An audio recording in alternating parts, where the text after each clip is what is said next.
Today we're going to be listening to Bartók 5. I don't think we're listening to contemporary classical music anymore at this point. I consider this just a piece of classical music. But it's a great piece, and if you're going to write anything for string quartet, you need to listen to the Bartóks. He's got 6 of them.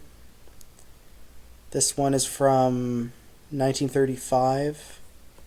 And it was commissioned by Sprague Coolidge, who is a commissioner of and advocate for chamber music in the United States. My history with these pieces: when I set out to write a string quartet as a student composer, my teacher told me I had to listen to these. So I did. I spent a whole summer listening to the 6 Bartók quartets, and I read essays about them in this volume called the 20th Century String Quartet. In this series, we're going to be looking at 4 and 5, because I have the scores to them. I could probably get the scores to the other ones easily, but I have the scores to these, and they're both bangers. I'm really excited to get to know them again, because I'm forgetting a lot. I think when I was younger, the third one was my favorite because it's in a single movement and it's 15 minutes long.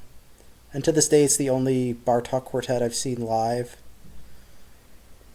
But I think the most popular ones are 4 and 5. I think 4 and 5 have the most diversity of ideas and are really rich with innovations for the genre.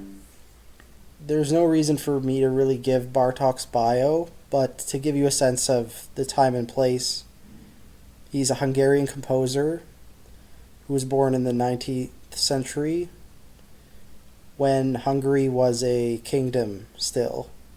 And he researched a lot of indigenous communities of the Kingdom of Hungary and their music, and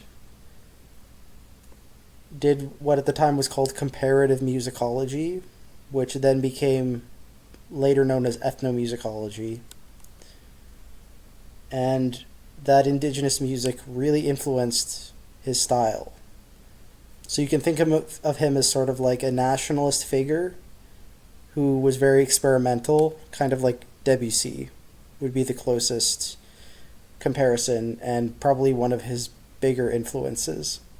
It's only after the Second World War that modernists really latched on to these things, these string quartets, and now they have a reputation of being the standard for modernist string quartet writing. But Bartók wasn't a modernist. And I think that's an important distinction to make. He was a Hungarian nationalist, anti-fascist, who had to flee the country and come to America and continue experimenting. So that's a little bit about him. And once I give this a listen, I'll let you know a little bit about the piece and why I think it's so cool. So this is definitely a must-hear. There were so many parts that are so nostalgic to me that I completely forgot about. Just like little things that happen in each movement that I remember I used to love. Like this little comedic melody near the end of the last movement. I totally forgot about this thing. I think compared to when I was a lot younger, on this listen I was hearing a lot of Bartók's part writing a lot clearer, and his counterpoint is so tight. I just felt like it was really tight and angular and stimulating. So that was one thing that really stood out. And also, I think when I was younger, I really latched onto the rhythm and the melody more than anything, and the harmonies were just kind of dissonant to me. Whereas this time around, I'm hearing a really a real variety of harmonies. Like there's sections where I can really hear the Magyar influence. They sound like out of this world. And then there's other sections that are pretty romantic sounding. Like a lot of the third movement sounded quasi tonal or modal. And I think part of the fun of this piece is how quickly Bartók switches between these two cultural um, influences, you could say.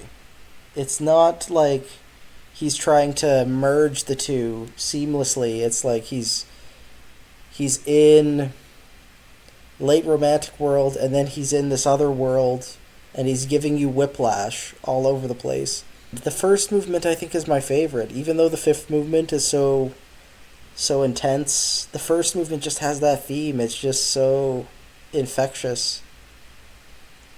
The fourth movement and the third movement I think are my least favorite. There's definitely sections in them that I like, but they aren't as memorable to me. The second movement and the first movement, though, were really nostalgic for me. I remember so much about them. I guess when I was younger, like after the second movement, my attention started to wane a little bit, so I was hyper focused on those two, and that could be why I'm a little bit more nostalgic for them, or maybe remember them more vividly on this listen here. So hopefully my thoughts rang true to you or elicited some emotion from you. If this is your first time listening to this, hopefully it was very stimulating and out of this world. Tomorrow we'll look at the fourth one and maybe we can do some compare and contrast. And yeah, that was Bartók String Quartet number 5. And yeah.